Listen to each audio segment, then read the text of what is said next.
नमस्कार, स्वागत आहे तुमचं पुन्हा एकदा आपल्या आवडत्या पॉडकास्टमध्ये, ज्यामध्ये आपण हेल्थ, वेल्थ आणि सक्सेस या विषयावरती चर्चा करत असतो. आणि आजचा आपला विषय आहे स्कूल, कॉलेज आणि क्लासेस. थोडक्यात आपल्या एज्युकेशनल बिझनेसचा ग्रोथ कसं करायचं, त्याचं मार्केटिंग कसं करायचं, आपल्या एज्युकेशनल प्रोडक्टला सेल कसं करायचं, आणि या संदर्भात चर्चा करण्यासाठी आपल्यासोबत आहेत आपले गेस्ट गणेश व्यवहारे सर. तर मी सरांचं स्वागत करतो. सर, आपलं स्टुडिओमध्ये पुन्हा एकदा आपलं स्वागत.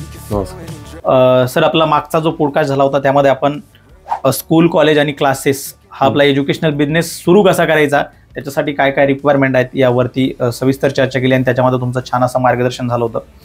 या पॉडकास्टमध्ये आपण आपला स्कूल, कॉलेज आणि क्लासेस हा व्यवसाय सुरू कसा करायचा, त्याच्या काय काय रिक्वायरमेंट, ह्या बेसिक माहिती तर आपल्याला कळाली. मात्र ज्यांचे सध्या स्कूल, कॉलेज, क्लासेस किंवा कोणताही एज्युकेशनल बिझनेस जे रन करत आहेत किंवा एखाद्याला एज्युकेशनल प्रोडक्ट आहे त्यांचा तो सेल करायचा आहे, तर तो प्रोडक्ट सेल कसा करायचा, त्यासाठी कोणकोणत्या मार्केटिंग स्ट्रॅटर्जी त्यांनी आखल्या पाहिजेत. थोडक्यात मार्केटिंग आणि सेल्स या विषयावरती एज्युकेशनल प्रोडक्टच्या आपल्याला आपला असा विषय असणार आहे.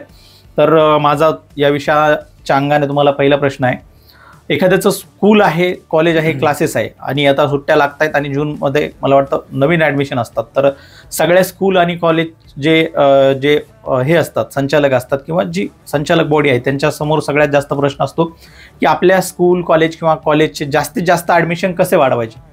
तर पहिला प्रश्न आहे स्कूल, कॉलेज आणि क्लासेसच्या, थोडक्यात आपल्या एज्युकेशनल बिझनेसचे ॲडमिशन वाढवण्यासाठी काय केलं पाहिजे. योगेश, मला असं वाटतं तुमचा मुद्दा असा आहे की आपल्याला कुठल्याही शैक्षणिक उत्पादनं जर विकायचे असतील तर त्याचं सेल्स मार्केटिंग कसं करावं. बरोबर.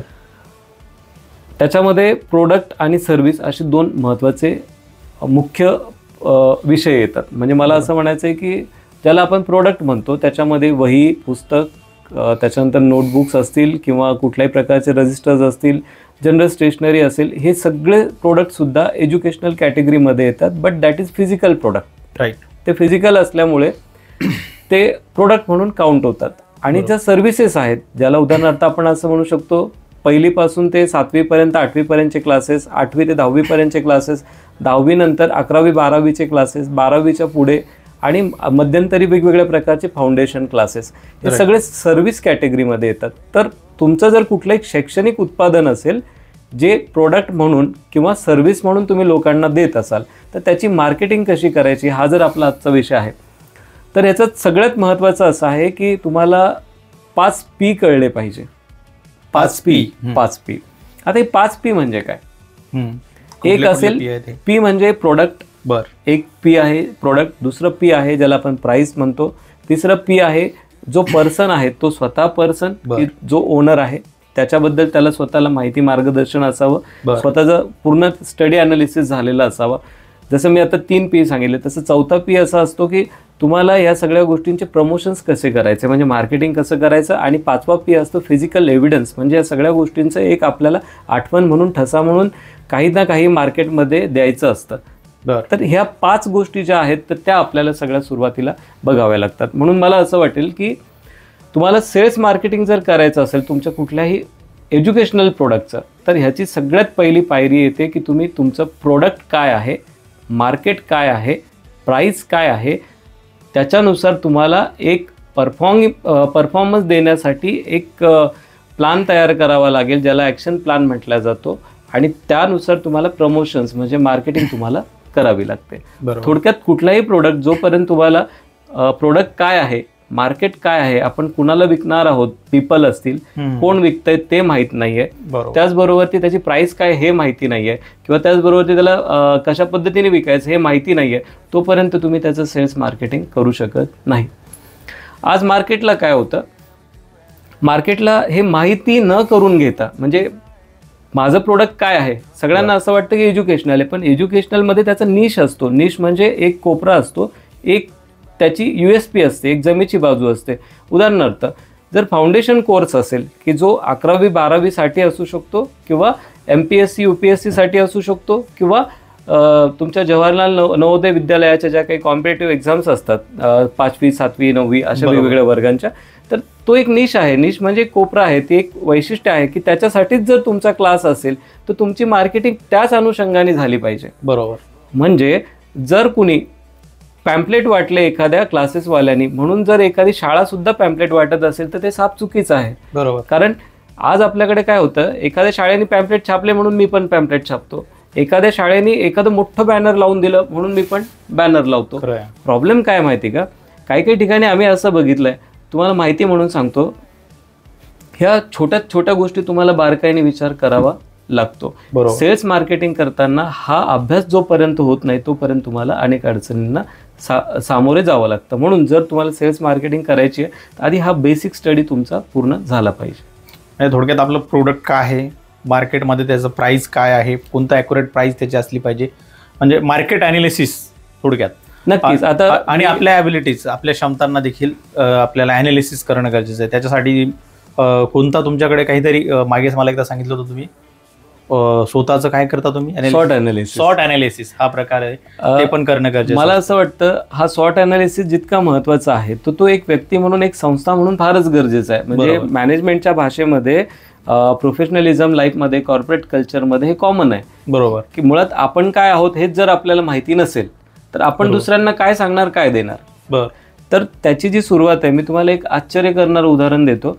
बरेच जण पॅम्पलेट छापतात, तुम्ही कधीतरी पॅम्पलेट वाचले असतील, बघितले असतील, वाटलेही असतील कदाचित.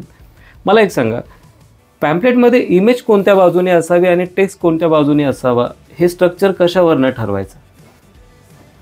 याचंही शास्त्र असतं, हा मला तर पहिल्यांदाच कळायला. याचाही काहीतरी नियम असतात. तर इथेच खरी मोठी शोकांतिका आणि अडचण आणि महत्त्वपूर्ण गोष्टी आहेत. काय माहिती का, आपल्याकडे असं होतं की योगेश सरांनी पॅम्पलेट छापलं म्हणून गणेश सर सुद्धा पॅम्पलेट छापतात. बरोबर. ठीक आहे. तर ते कुठेतरी किती चुकीचं आहे मी तुम्हाला सांगतो.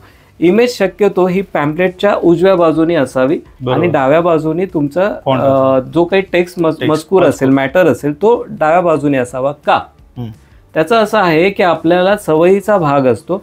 उर्दू भाषा ही उजवीकडनं डावीकडे लिहिल्या जाते. मराठी, हिंदी, इंग्रजी ही भाषा डावीकडनं उजवीकडे लिहिल्या जाते. त्यामुळे तुमचं जेव्हा तुम्ही पॅम्पलेट तयार करतात, आता ही छोटी मिस्टेक आहे, पण ह्याचा इम्पॅक्ट एवढा आहे की तुमचं पॅम्पलेट हातात गेल्या गेल्या त्या माणसाला कन्फ्युजन तयार होऊ शकतं का त्या माणसाला सोयीस्कर होऊ शकतं. बरोबर. त्याला मदत होईल का त्याला अडचण होईल हे त्या छोट्याशा पॅम्पलेटमधनं तुम्हाला लक्षात आलं पाहिजे. काही काही जण काय करतात, तुम्ही छापलं म्हणून मी छापतो, पण मला हे कळलं पाहिजे की माझी इमेज कोणत्या बाजूला पाहिजे, माझा टेक्स्ट कोणत्या बाजूला पाहिजे, वरती हेडिंग कोणती पाहिजे. आणि ह्या छोट्या छोट्या गोष्टी जर तुम्ही नाही केल्या आणि तुम्ही फक्त असं म्हणतात की जसं म्हणजे पॅम्पलेट वाटणं, बॅनर लावणं, पोस्टर लावणं, होर्डिंग लावणं, व्हॉट्सअप करणं, SMS करणं किंवा फेसबुक, यूट्यूब, इंस्टाग्राम, हे सगळेचे सगळे फंडे ज्याला आम्ही टूल्स म्हणतो ते सगळे वापरून सुद्धा तुम्हाला रिझल्ट का येत नाही, त्याचं कारण असं असतं की तुम्ही तुमच्या प्रोडक्टचा R&D केलेला नाही, रिसर्च अँड डेव्हलपमेंट केलेलं नाही, तुम्ही तुमच्या मार्केटचा सुद्धा अभ्यास केलेला नाही जो रिसर्च अँड डेव्हलपमेंटचा पार्ट असतो. त्याचबरोबर ती तुम्ही स्वतःला अनालिसिस केलेलं नाही, सॉर्ट अनालिसिस केलेलं नाही की माझं प्रोडक्ट कुठल्या वर्गासाठी आहे. बरोबर. तर ह्या जेव्हा तुम्ही इतक्या बारकाईने जेव्हा विचार करतात, अभ्यास करतात, तेव्हा तुम्हाला याचे बेनिफिट चांगले होतात. आता काही काही जण, तुम्ही आता आपण पॉडकास्टमध्ये बोलते म्हणून ठीक आहे, पण मगवाशी आमच्याकडे एक संस्था चालकांचा फोन आलेला. त्यांची संस्था खूप मोठी आहे. बरं.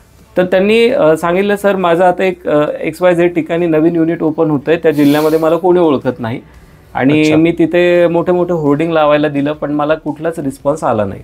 बरोबर. आता मुळात गोष्ट अशी आहे, तुम्ही जेव्हा मोठे होर्डिंग बघतात महामार्गाच्या बाजूला, हायवेच्या बाजूला, त्या ठिकाणाहून माणूस फार तर फार 9 सेकंदात येतो किंवा जातो. किती सेकंदात? 9 सेकंदामध्ये. त्या 9 सेकंदामध्ये तुम्ही किती जरी त्याच्यावर लिहून ठेवलेलं असलं होर्डिंगवरती, त्या 9 सेकंदात तो वाचून वाचून काय वाचणार. बरोबर. त्यामुळे तुम्हाला होर्डिंगवरती खूप मोठा फापट पसारा लिहायचा नसतो, जास्त खर्च करण्याची किंवा खूप जास्त फापट पसारा. त्याच्यामध्ये कुठेतरी अशी अट्रॅक्टिव्ह लाईन पाहिजे, टॅगलाईन पाहिजे किंवा तुमची कॅची लाईन पाहिजे किंवा मार्केटिंगचं त्यावेळी जे तुमचं कॅम्पेन चालू असेल त्या कॅम्पेनचं एक त्याच्यामध्ये सेंटेन्स पाहिजे की जेणेकरून तुमची पूर्ण जाहिरात त्यांच्यापर्यंत पोहोचली पाहिजे. मग 9 सेकंदासाठी जर तुम्ही हजारो करोडो रुपये खर्च करणार असाल, बरोबर, तर तुम्हाला कुठेतरी त्याचा विचार करणं गरजेचं. म्हणून मी तुम्हाला म्हणालो की कॉमन आपल्याकडे अजेंडा असा आहे की शाळेचं उत्पादन असो की सेवा असो, मॅक्झिमम पालकांना, मॅक्झिमम उद्योजकांना असं वाटतं की आपण फक्त मार्केटिंग केलं म्हणजेच आपलं प्रोडक्ट विकलं जाईल. पण खरी गोष्ट अशी आहे की मार्केटिंग कशी करायची याची जोपर्यंत तुम्ही प्रॅक्टिकली स्टडी करत नाही, वस्तुनिष्ठ जोपर्यंत तुम्ही अभ्यास करत नाही, तोपर्यंत तुम्हाला तुमच्या मनानुसार जो काही प्रतिसाद हवा असतो तो तुम्हाला येऊ शकत नाही. बरोबर. म्हणजे थोडक्यात तुमच्या बोलण्यातून असं लक्षात आलं की आपण SWOT ॲनालिसिस असेल किंवा जी R&D आहे ते जर नाही केलं तर आपलं खूप मोठं नुकसान देखील होऊ शकतो आणि वेळ देखील वाया जाऊ शकतो. नक्कीच आहे, वेळ वाया जाणार आहे आणि त्याच्यामध्ये आपण 1-2 वर्ष मागे पडू शकतो स्पर्धेमध्ये देखील. 1-2 वर्ष नाही, तुमचं आयुष्याचं नुकसान होऊ शकतं. कसं असतं माहिती का, ते जाणवत नाही. आता तुमच्याकडे समजा तुम्हाला मॅगी तयार करायची आहे, बरोबर, तर तुम्ही चहा पत्ती घेऊन येणार का? नाही. तुम्ही दूध घेऊन येणार का? नाही. तुम्ही साखर घेऊन येणार का? नाही. का?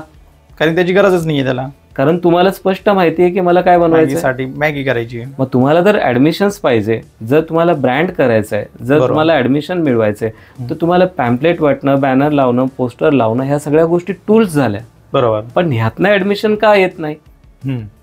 त्याचं कारण असं आहे की तुम्ही ही सगळी मेथड व्यवस्थित समजून घेतलेली नसते. आणि हे जोपर्यंत तुम्ही समजून घेतलेलं नाही की तुम्हाला मॅगी बनवायची की चहा बनवायचा, बरोबर, चहा बनवायचा असेल तर चहाचं जसं तुम्हाला रॉ मटेरियल आणावं लागेल, मॅगी बनवायची तर मॅगीचं जसं तुम्हाला रॉ मटेरियल आणावं लागेल, तसं तुम्हाला ज्या वेळी तुम्हाला ब्रँडिंग करायचं त्यावेळी ब्रँडिंगच्या हिशोबाने तुमची मार्केटिंग होईल. ज्यावेळी तुम्हाला ॲडमिशन्स मिळवायचे त्यावेळी ॲडमिशनच्या हिशोबाने तुमचं मार्केटिंग होईल. ज्यावेळी तुम्हाला लोकांमध्ये छाप सोडायची आहे, लोकांशी आत्मीयता वाढवायची, लिंक व्हायचं आहे, तेव्हा तुम्हाला त्या अँगलनी मार्केटिंग करावी लागेल. म्हणून मार्केटिंगचे एकूण 72 प्रकार आहेत. बरोबर. मग नुसतं पॅम्पलेट वाटणं, बॅनर पोस्टर लावणं ही जी कॉमन मार्केटिंग झाली, जी आपण ठासवली एकमेकाच्या मनावरती, हेच म्हणजे मार्केटिंग. तर ते कुठेतरी आपल्याला थांबवावं लागेल. कारण आज प्रत्येक गोष्टीमध्ये जसा बदल झाला आहे, तुम्ही पूर्वी एक साधा मोबाईल वापरायचे, आज स्मार्टफोन वापरतात. हा जसा बदल झालाय तसं अगोदरची मार्केटिंग आणि आजचं कॉम्पिटिटिव्ह जगामधलं मार्केटिंग ह्याच्यामध्ये सुद्धा बेसिक हा फरक झाला आहे की तुम्हाला ॲनालिसिस करता येतं, तुमच्याकडे डेटा आलेला असतो, डेटानुसार तुम्हाला काही रिझल्ट्स, रिपोर्ट्स कळतात आणि त्यानुसार तुम्ही तुमची पुढची थीम, पुढची रूपरेषा ठरवू शकता. पण कसं आहे सर, जे एज्युकेशनल बिझनेस चालवणारे लोक असतात शक्यतो हे वेल एज्युकेटेड असतात, चांगल्यापैकी एज्युकेटेड असतात. त्यांचा समज असा असतो की आम्हाला सगळं समजतं आणि त्यामुळे मार्केटिंग ॲनालिसिस आहे, SWOT ॲनालिसिस आहे, R&Dची काही गरज नाही, हे सगळं खर्चिक बाबी आहेत म्हणून बरेच जण त्याचं टाळतात. तर SWOT ॲनालिसिस असेल किंवा R&D असेल, हे काय गरजेचं आहे आणि त्याचे काय बेनिफिट्स होऊ शकतात आणि त्यांनी कोणतं आपलं नुकसान टळू शकतं? मला तुमच्या एका प्रश्नामध्ये 2-4 गोष्टी आठवतात, म्हणजे महत्वाच्या मुद्दे, त्याच्यामुळे थोडंसं एलिब्रेट करतो. सर, काय विषय माहिती का, तुम्ही जे म्हणालात की खूप वर्षांचा अनुभव आहे, XYZ उद्योजक असतात, संस्था चालक असतात, त्यांचा स्वतःचा समज असतो की they are the highly great person or professional person or very well experience person. पण मी तुम्हाला एक साधं उदाहरण देतो. तुम्ही मुकेश अंबानी नाव ऐकून असाल, हो, अनिल अंबानी नाव ऐकून असाल, शाहरुख खान नाव ऐकून असाल, हो. ह्या लोकांकडे सुद्धा मेंटॉर असतात. बिलकुल असतात, खरं. अंबानींकडे, मुकेश अंबानींकडे 22-23 मेंटॉर्स आहेत. अच्छा. आता मला सांगा, ज्या माणसाकडे भारतातला सगळ्यात टॉपमोस्ट नंबर 1चा पैसा आहे, जो सगळ्यात श्रीमंत आहे, ज्याच्या कंपन्या नंबर 1 मध्येच मोडल्या जातात सगळ्या, खरं आहे, तो माणूस जर मेंटॉर ठेवतो, तो श्रीमंत आहे म्हणून नाही मेंटॉर ठेवत, तो मेंटॉर ठेवतो म्हणून तो श्रीमंत आहे. खरं आहे. त्याच्याकडे काही कमी अनुभव आहे का? नाही. त्यांच्याकडे काही कमी पैसा आहे का? तर मला असं वाटतं की जो हा समज आहे तो आजच्या घडीला तरी तितका महत्त्वाचा नाही, चुकीचा आहे. त्याचं कारण असं आहे, ज्याला पुढे जायचं त्याला हे सगळ्याला कळायला हवं की आज आपल्याला कोणत्या गोष्टीसाठी मेंटॉरची गरज आहे, मार्गदर्शनाची गरज आहे आणि कोणत्या गोष्टीला आपल्याला अपडेट होण्याची आवश्यकता आहे. आज तुम्ही बघा, कितीतरी उत्पादनं कालबाह्य झाले. PCO आज आहे का? नाहीये. कोडॅक नावाचा कॅमेरा होता, तो आज आहे का? नाही. टिक टिक करणारे फोन होते, ते आज बऱ्यापैकी संपुष्टात आले. बरोबर. पूर्वी पोस्टमन होते, आज कुरिअरवाले झाले. हो. म्हणजे मला असं म्हणायचं, काळाने जे काही बदल तुमच्या पुढे आणलेत, ते तुम्ही किती जरी एक्सपर्ट असलात तरी काळाच्या पुढे तुम्हाला टिकाव धरता येऊ शकत नाही. आणि म्हणून तुम्हाला सेल्स असो, मार्केटिंग असो, स्वतःची संस्था वाढवायची असेल, तुमच्याकडे कितीही अनुभव असेल, कितीही पैसा असेल, तरी मार्केटमध्ये काय चालू आहे हे जोपर्यंत तुम्ही बघत नाही, जोपर्यंत तुम्ही त्याचा अभ्यास करत नाही. कारण मला एक कळतं, तुम्हाला जर सेल्स मार्केटिंगमधून तुमच्या बिझनेसचा 99.99% जर रेव्हेन्यू जनरेट होणार आहे, पैसा जर तुमच्याकडे सेल्समुळे येणार आहे, मार्केटिंगमुळे येणार आहे, तर तुम्हाला 100% त्याच्यामध्ये स्वतःच्या डेव्हलपमेंटसाठी इन्व्हेस्टमेंट करावं लागेल. बरोबर. तुम्ही जेव्हा एखाद्या गोष्टीचं मार्केटिंग करतात, उदाहरणार्थ माझं उदाहरण घ्या, माझी संस्था छोटी असताना, माझं स्वतःचं इन्कम नसताना मी 6 लाख रुपये फक्त मार्केटिंगमध्ये घालायचो. बरोबर. आणि कशासाठी घालायचो? नाकापेक्षा मोती जड कशासाठी करावा लागायचा? कारण त्याच्याशिवाय तुमचं ब्रँड व्हॅल्यू वाढत नाही. तुम्ही जितकी मार्केटिंग करणार, जेवढं ब्रँडिंग करणार, तेवढं तुमचं नाव लोकांमध्ये जातं, लोकांमध्ये तुमच्याबद्दल विश्वास, आत्मीयता निर्माण होते आणि तिथून तुम्हाला बिझनेस करणं थोडंसं सोयीस्कर जातं. नाहीतर तुम्ही शिकत खास खळगे बघत जर तुम्ही शिकत राहिलात तर तुमचा वेळ वाया जातो आणि तुम्हाला जो रिझल्ट 1 वर्षात मिळायला पाहिजे तो तुम्हाला 10 वर्षात मिळतो. असं नाही की तुम्ही यशस्वी होणार नाही, यशस्वी होणारच आहात. मेहनत करून तुम्ही ज्या पद्धतीने शिकत येतात त्याने तुमचं स्वतःचं आजचं काहीच नुकसान नाही दिसत आहे. कारण का माहिती का, तर तुम्ही आज त्या गोष्टीला स्टिक धरून आहात. बरोबर. तुम्ही मेंटेन करून आहात, पण मेंटेन करणं म्हणजे विकसित होणं नाहीये. मेंटेन करण्याचं उलट नुकसान असं आहे की कदाचित तुम्ही डाऊन पण होऊ शकता. राईट. कारण स्पर्धेमध्ये टिकायचं असेल तर तुम्हाला 1% जास्त पुढे जावं लागतं. खरंय. 49 आणि 51 एवढाच फरक असतो. अपयशी झालेला माणूस सुद्धा 49% असतो आणि यशस्वी झालेला माणूस फक्त 51% असतो. इतका छोटासा फरक आज यश आणि अपयशामध्ये आहे. त्याच्यामुळे तुम्ही जर मेंटेन राहत असाल फक्त, तर समजायचं की तुम्ही सेफ झोनमध्ये, कम्फर्ट झोनमध्ये आहात आणि आज ना उद्या तुम्हाला त्याचा त्रास होणार आहे. म्हणून तुम्हाला कम्फर्ट झोन सोडून ज्या ठिकाणी चॅलेंजेस आहे, उदाहरणार्थ सेल्समध्ये नवीन काय, मार्केटिंगमध्ये नवीन काय, मार्केटमध्ये नवीन काय, नवीन अजून काय काय आहे, हे जोपर्यंत तुम्ही शिकत नाही तोपर्यंत तुम्ही स्वतःच तुमचा स्वतःचा विश्वासघात तुम्ही स्वतः करताय.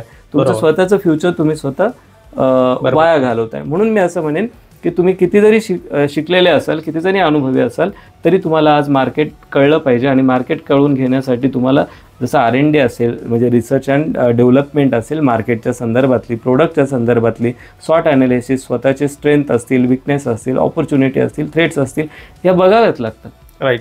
आणि जसं तुम्ही म्हणालात की हे खर्चिक काम आहे, नाही सर, याला जर तुम्ही खर्चिक म्हणालात तर हे खर्चिकच आहे. पण ह्याला जर तुम्ही रिझल्ट ओरिएंटेड घेतलं तर मी तुम्हाला म्हणेल, शिवाजी महाराजांकडे अष्टप्रधान मंडळ होतं. अकबराकडे नवरत्न होते. त्याच्या आधी तुम्ही चाणक्य काळात जरी गेलात तर त्यावेळी सुद्धा अष्टप्रधान मंडळ होतं.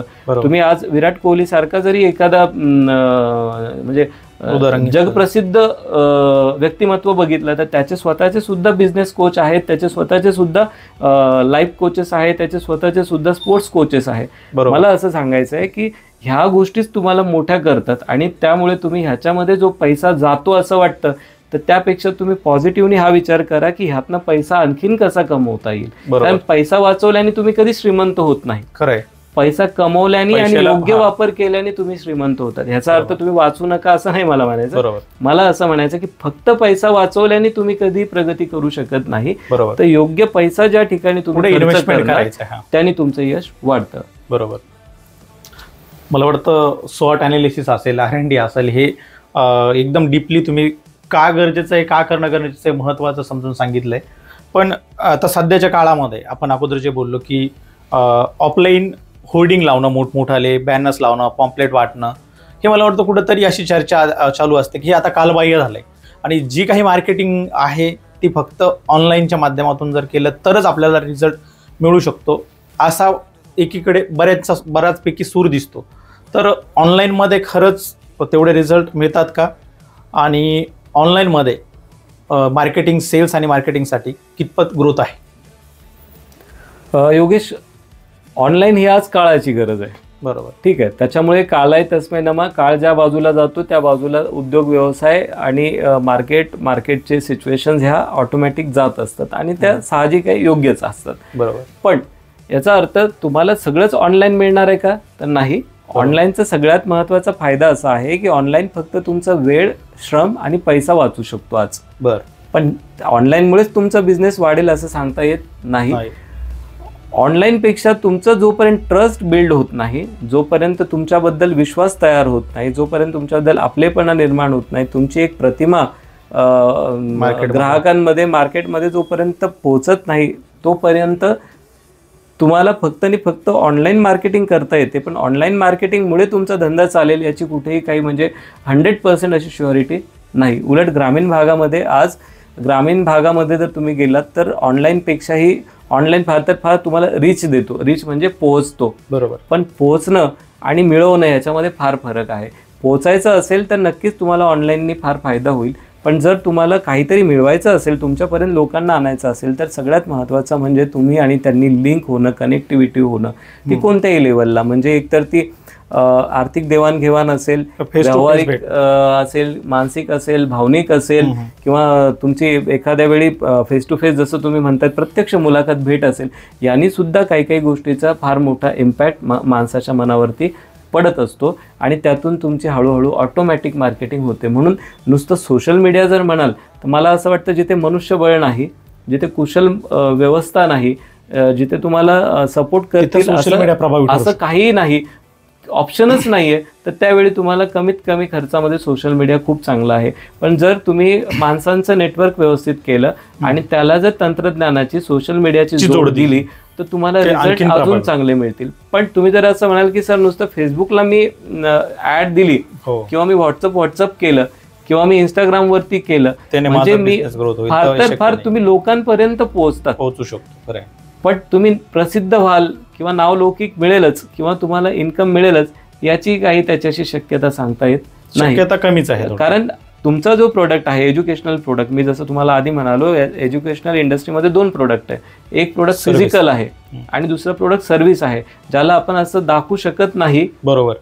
ते म्हणजे non visible service kind of product, आणि ज्याला मी दाखवू शकतो वही, पुस्तक, पेन, पाटी, पेन्सिल, अपेक्षित वगैरे कुठलाही ऑनलाईन डिजिटल प्रोडक्ट, आभासी ऑनलाईन कोर्सेस आहेत. तर ह्या सगळ्या गोष्टी मी दाखवू शकतो. ह्याला प्रोडक्ट म्हटलं जातं आणि जे दाखवता येत नाही त्याला मी सेवा म्हणतो, सर्व्हिस म्हणतो. तर ह्या दोन्हींना पुन्हा याच्यातही वेगळे प्रकार येतात की ग्रामीण भागात विकायचं असेल तर कसं, शहरी भागात विकायचं असेल तर कसं, लहान मुलांसाठीचे कोर्सेस वेगळे, मीडियम म्हणजे ज्याला आपण हायर क्लास म्हणतो, सेकंडरी म्हणतो त्यांचे वेगळे, त्याच्यापेक्षा हायरचे वेगळे, कॉलेजचे वेगळे, PhDचे वेगळे, असे सगळे वेगवेगळ्या प्रकारच्या मार्केटिंग, अशा 72 प्रकारच्या मार्केटिंग ठरवता येतात. म्हणून मी आधीपासून म्हणालो की कॉमन आज मार्केटिंग करता येत नाही. तुम्ही पॅम्पलेट छापलं म्हणून मी पॅम्पलेट छापणं ही काही मार्केटिंग होऊ शकत नाही.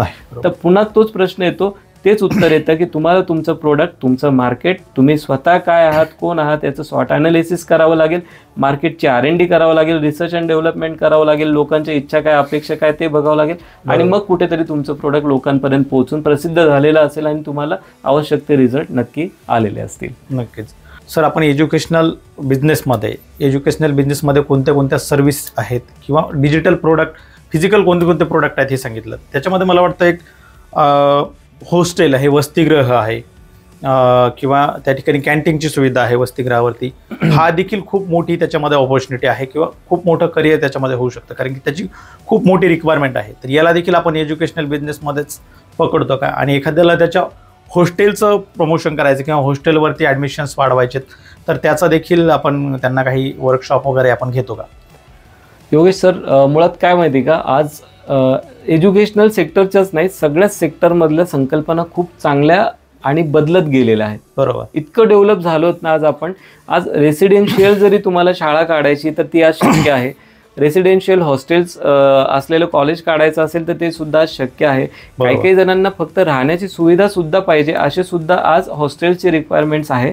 तर मला असं म्हणायचं आहे की हे सगळे प्रोडक्ट तुम्ही एज्युकेशनलशी धरून जरी बनवलेत तरी सुद्धा हे चालतात, त्यांचे बिझनेस होतात आणि ते सगळे एज्युकेशनलमध्येच येतात. आता एवढंच नाही, माझ्याकडे काही क्लायंट्स असे येतात की जे अब्रॉडमध्ये स्टुडंट्सला एज्युकेशन प्रोव्हाइड करतात, म्हणजे त्यांचा व्हिसा बनवण्यापासून, त्यांना ॲडमिशन्स मिळवून देण्यापासून, त्यांना तिथे स्टे अकोमोडेशन फॅसिलिटी मिळवून देण्यापर्यंत, तिथे पेईंग गेस्ट म्हणून त्यांची राहण्याची व्यवस्था करेपर्यंत, त्यानंतर त्यांचं येणं जाणं, विमान प्रवास, ह्या सगळ्या गोष्टी सुद्धा एजन्सीज बघतात.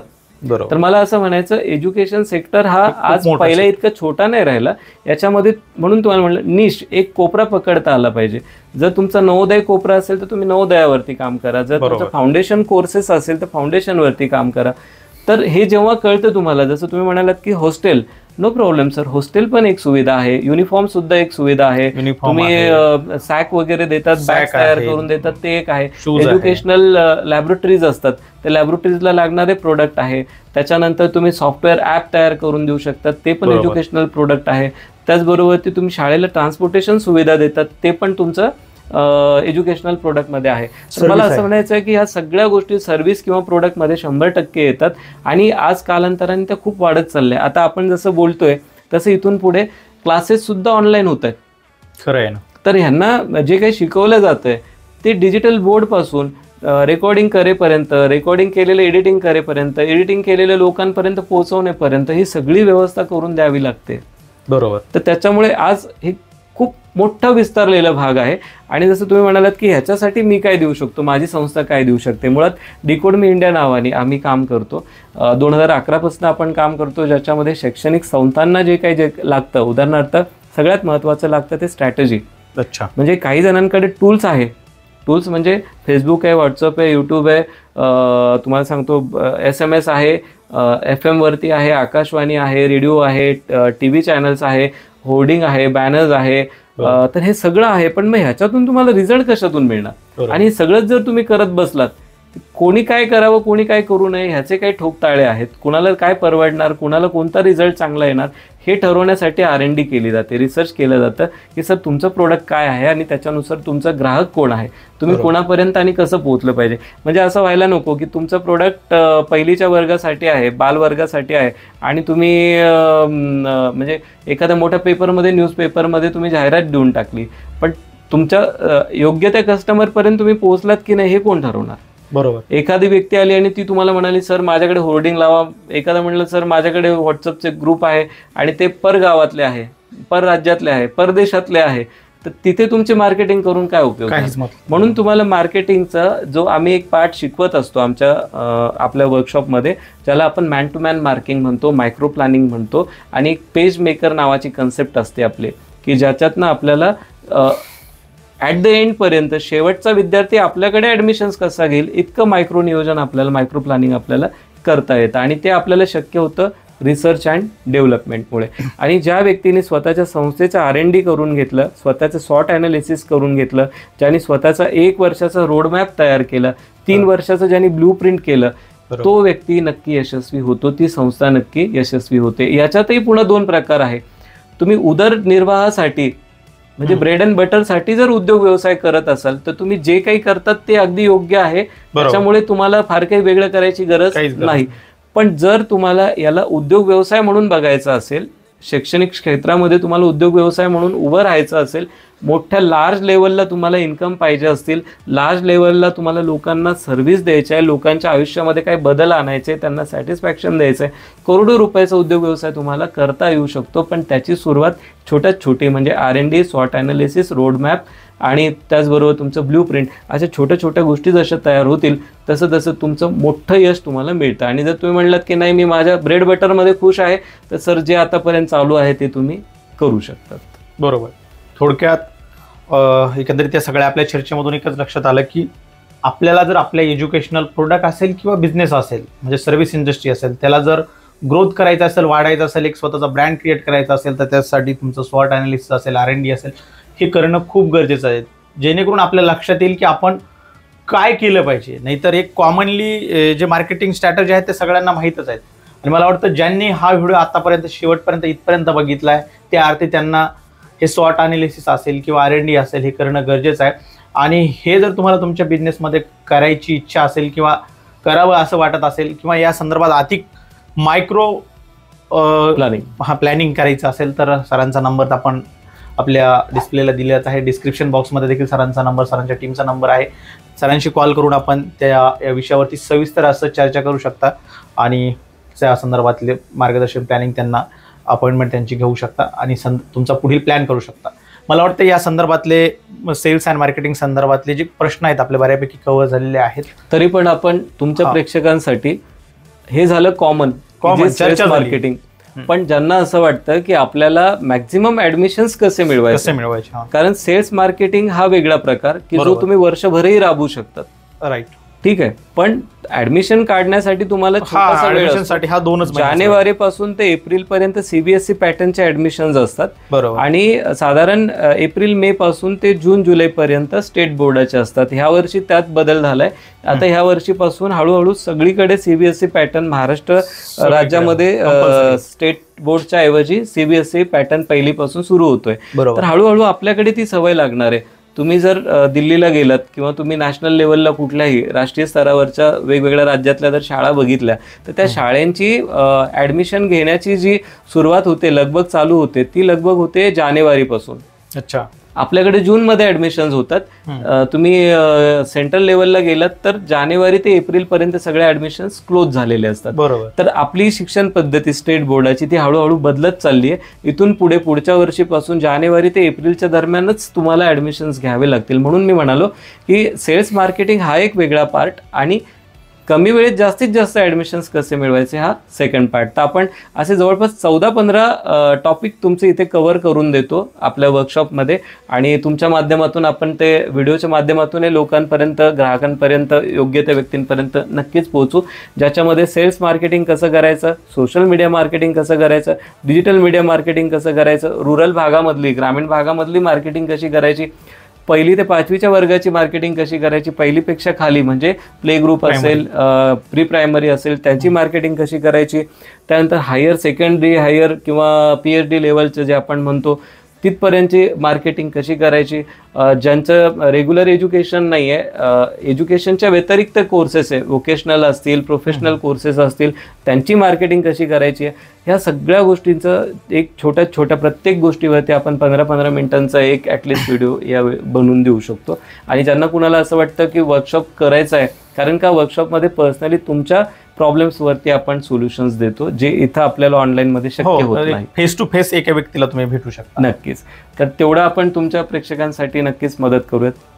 तर नक्कीच मला वाटतं छान अशी आपली चर्चा या विषयावरती झालेली आहे आणि बेसिक माहिती आपल्याला सगळीच याच्यामध्ये कव्हर झालेली आहे, काय रिक्वायरमेंट्स आहेत. बाकी तुम्हाला ही चर्चा, हा पॉडकास्ट कसा वाटला आणि तुमचे प्रश्न, तुमच्या सूचना आम्हाला कमेंट बॉक्समध्ये नक्की कळवा आणि पुढील विषय आपण कोणता घेतला पाहिजे याबद्दलचं तुमचं मत, तुमच्या प्रतिक्रिया देखील आम्हाला कळवा. बाकी या ठिकाणी थांबूयात. सर, तुम्ही आलात आणि संदर्भात सविस्तर असं मार्गदर्शन आम्हाला केलं. खूप खूप धन्यवाद. आभार. धन्यवाद सर.